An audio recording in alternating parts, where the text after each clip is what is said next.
Argument Alice, Framework Freddy, Comparison Connie, Structure Sam, Delivery Danny, Rebuttal Rosie are the Dialogy Debate Super Team. They are here to help develop your superpowers.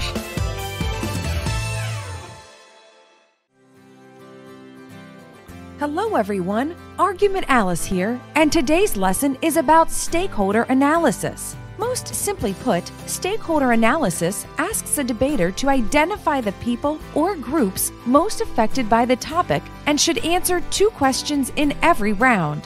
Who is the most important stakeholder, and why should the judge care? To understand these questions, let's step back and understand what the term stakeholder means. And no, a stakeholder is not someone who holds stakes for a living. In debate, we discuss impact elements like magnitude and risk.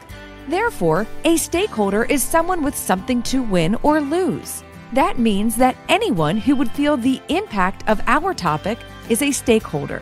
One way to think of stakeholder analysis is to imagine a pie chart.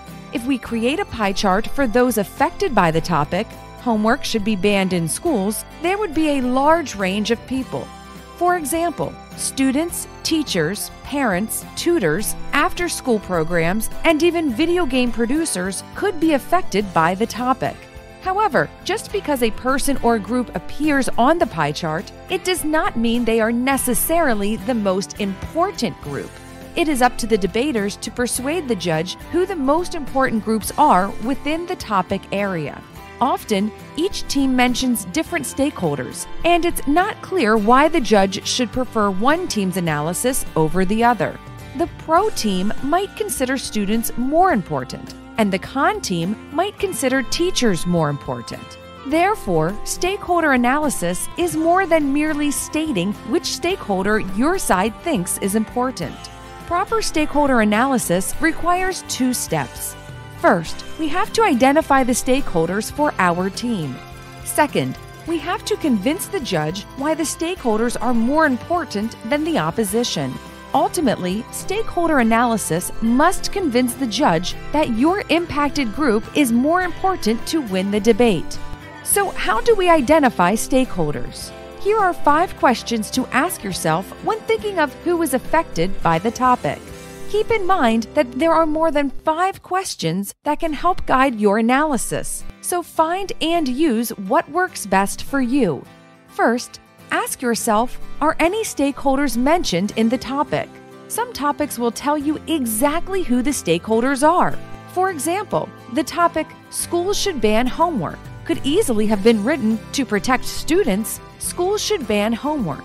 In the second version of the topic, it is clear that students are the primary stakeholders. Second, we should ask, are any stakeholders hinted at in the topic? If we debated the topic, teachers should only work 4 days a week. Even though the students and parents are not stated in the topic, they are affected by a policy that prevents teachers from working a typical 5-day school week. Third, ask yourself, who would benefit the most from the topic and why? Going back to our example topic on banning homework in schools, one could argue that students and teachers are the most likely groups to benefit. Both students and teachers will have less stress and more free time. Fourth, we should ask who would hurt the most and why. Parents may experience more stress from students having more free time, but we could also argue that students' education will suffer. If the pro and con both explained how homework bans affect students, then we have a clear stakeholder for the debate. However, if the pro team argued how homework impacted teachers and the con team argued how homework impacted parents, stakeholder analysis is even more important. Finally, ask yourself, is there an overlooked group?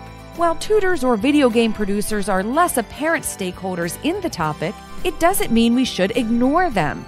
A good pro team could easily argue that banning homework creates an opportunity for tutors and video game producers to make money. Perhaps student free time would translate into more tutoring or more time to play games, which could benefit the economy. Now that we know how to identify stakeholders, we should keep in mind an important tip. Try to find evidence from your stakeholders' perspective. It's easy for us to argue that teachers and students will be affected by a ban on homework, but it's better to have evidence written by teachers and students to explain how they will be affected. Moreover, if you attempt to classify tutors and video game producers as important stakeholders, you should read evidence from their perspective. By identifying, supporting, and comparing stakeholders in a debate, you are well on your way to winning. Good luck!